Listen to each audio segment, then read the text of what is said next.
మీ business ని develop చేసుకోవాలని అనుకుంటున్నారా? అయితే వెంటనే సంప్రదించవలసిన ఫోన్ నంబర్ 7729969299. అదేవిధంగా అధ్యక్ష, ఈరోజు ఈ రాష్ట్రం మనం ఎదుర్కొంటున్నటువంటి ప్రధానమైనటువంటి సమస్యలు కూడా మీ దృష్టికి తీసుకొస్తున్నాను అధ్యక్ష. అందులో ప్రధానంగా రాష్ట్ర ఆర్థిక వనరులు దుర్వినియోగం, రాష్ట్ర వనరులు మళ్లింపు, పరిమితికి మించి అధిక వడ్డీ రేట్లకు రుణాలు తీసుకురావడం, కేంద్ర నిధులు మళ్లింపు, స్థానిక సంస్థల ప్రసంగం మర్చిపోతున్నా, డివైట్ అయిపోతున్నారు అధ్యక్ష. బడ్జెట్ మీద ప్రసంగం, బడ్జెట్ పాయింట్స్ అధ్యక్ష. అందులో బడ్జెట్ పాయింట్స్ ఈ 37 పేజీల్లోనే ఇది ఉంది అధ్యక్ష. నేను ఎక్కడ డైవర్ట్ కాలేదు అధ్యక్ష. దీన్ని స్టడీ చేశాను అధ్యక్ష, చదివే చెప్తున్నాను అధ్యక్ష. కావాల్సి రెఫర్ చేయండి అధ్యక్ష. నేను ఎక్కడ కూడా పక్కకు పోవడం లేదు అధ్యక్ష. ఉద్యోగులకు ఇవ్వవలసినటువంటి బకాయిలు పేరుకుపోవడం, అన్ని ప్రాజెక్టులు కూడా రివర్స్ టెండరింగ్ పేరున స్తంభింపజేయడం ద్వారా నీటి పారుదల రంగం పతనమైంది. అదేవిధంగా ప్రభుత్వంకి వచ్చే పన్నులు దారి మళ్లించడం ద్వారా రాబోయే 25 సంవత్సరాల్లో మీరు చెప్పేది ఎలా ఉందండి? ఈ ప్రభుత్వం అలా ఉందన్నట్టు చెప్తున్నారు, మీరు కరెక్ట్గా చెప్పండి అధ్యక్ష. బడ్జెట్ లో అదే బడ్జెట్ అంశాలు అధ్యక్ష. ఇది దయచేసి మీరు చదువుకోవాలి అధ్యక్ష. మీరు కూడా అంటే మిమ్మల్ని మీ చేయని ప్రశ్నించడం కాదు అధ్యక్ష.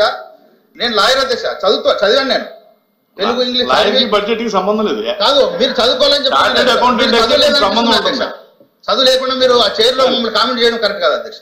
మీరు డిబేట్ అవుతున్నప్పుడు కామెంట్ చేస్తాం. డిబేట్ లేదు అధ్యక్ష, తప్పిదాలు అధ్యక్ష. దీంట్లో ఏం తప్పు ఉంది అధ్యక్ష? నా బడ్జెట్ మేము ముగించండి, ఇంకా మెంబర్స్ ఉన్నారు కదా అధ్యక్ష. నేను చీఫ్ విప్ గారు 5 నిమిషాలు అధ్యక్ష. నేను మినిస్టర్ గారు రిప్లై ఉంది, 5 నిమిషాల్లో ఖచ్చితంగా ముగిస్తాను. ప్లీజ్ ప్లీజ్ ప్లీజ్ కూర్చోండి. శ్రీనివాస్ గారు కూర్చోండి, చంద్రశేఖర్ రెడ్డి గారు కూర్చోండి,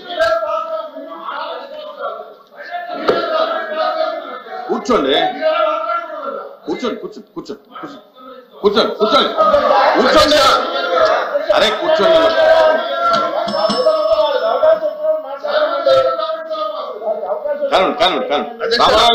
ప్రభుత్వానికి వచ్చే పన్ను దారి మళ్లించడం ద్వారా రాబోయే 25 సంవత్సరాల్లో భవిష్యత్ ఆదాయాన్ని కోల్పోవడం అనేది కూడా ఈరోజు ప్రధాన సమస్యగా మనం ఎదుర్కొంటున్నాం అధ్యక్ష.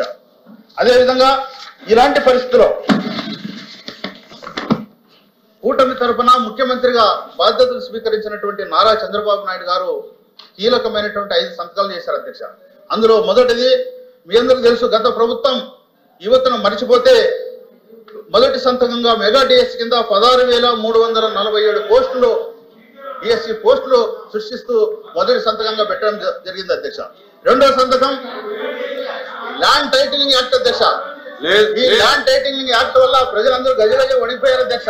దీన్ని రద్దు చేస్తూ ముఖ్యమంత్రిగా నారా చంద్రబాబు నాయుడు గారు రెండో సంతకం చేశారు అధ్యక్ష. మూడో సంతకం పింఛన్ల అధ్యక్ష. గత ప్రభుత్వం 250 ప్రకారం 5 ఏళ్లు పెంచుకుంటూ పోయింది అధ్యక్ష. కానీ ముఖ్యమంత్రి అయిన మరుక్షణమే మొదటి సంతకంగా 3,000 రూపాయలు ఉన్నటువంటి పెన్షన్ ని 4,000 ఇచ్చారు అధ్యక్ష. 2 నెలలు పెండింగ్ కలుపుకుని భారతదేశ చరిత్రలో ఎవరి విధంగా 6,000 ఇచ్చారు అధ్యక్ష. ఇది చరిత్ర అధ్యక్ష. 4వ సంతకం అధ్యక్ష. అందరూ కూడా అన్నదానం చేసిన చరిత్ర మనందరికీ ఉంటుంది అధ్యక్ష. గత ప్రభుత్వం, గత ముఖ్యమంత్రి జగన్మోహన్ రెడ్డి గారు 5 రూపాయలకు అన్నం పెడితే పేదోనికి అన్న క్యాంటీన్లు బంద్ చేశారు అధ్యక్ష. కానీ చంద్రబాబు నాయుడు గారు ముఖ్యమంత్రి అయినంటనే అన్న క్యాంటీన్ల ఏర్పాటుపై 4వ సంతకం పెట్టాడు అధ్యక్ష. అదేవిధంగా నైపుణ్య గణనపై కూడా సంతకం చేశారు అధ్యక్ష.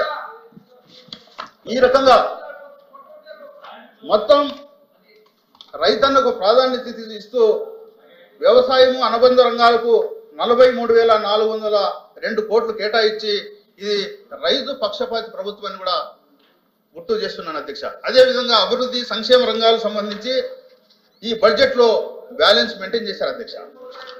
అదేవిధంగా ఇరిగేషన్, వ్యవసాయము, విద్య, వైద్య, పంచాయతీరాజ్, రోడ్లు, మహిళా సంక్షేమం మొదలైన రంగాలకు అధిక ప్రాధాన్యత ఇచ్చింది అధ్యక్ష. అదేవిధంగా సామాజిక న్యాయానికి ఈ బడ్జెట్ పెద్దపీట వేసింది అధ్యక్ష. ఒకసారి కేటాయింపులు చూసినట్లయితే ఎస్సీ సంక్షేమానికి 18,437 కోట్లు, ఎస్టీ సంక్షేమానికి 7,557 కోట్లు, బీసీ సంక్షేమానికి 39,007 కోట్లు, మైనారిటీ సంక్షేమానికి 4,376 కోట్లు, మహిళా సంక్షేమానికి 4,285 కోట్లు కేటాయించారు అధ్యక్ష. అదేవిధంగా జలవనరుల శాఖకు 16,700 కోట్లు కేటాయించి రైతుల పక్షపాతి ప్రభుత్వం అని కూడా నిరూపించుకోవడం జరిగింది అధ్యక్ష. 2014-19 మధ్యలో ఆనాటి టీడీపీ ప్రభుత్వ అధినేత అయినటువంటి నారా చంద్రబాబు నాయుడు గారు ఈ జల వనరులకు 65,000 కోట్లు ఖర్చు చేస్తే 2019-24 గత ముఖ్యమంత్రి గత వైసీపీ ప్రభుత్వం కేవలం 35,000 కోట్లు అంటే సగం మాత్రమే రైతుల కోసం ఖర్చు చేసిన విషయం గుర్తు చేస్తున్నారు అధ్యక్ష.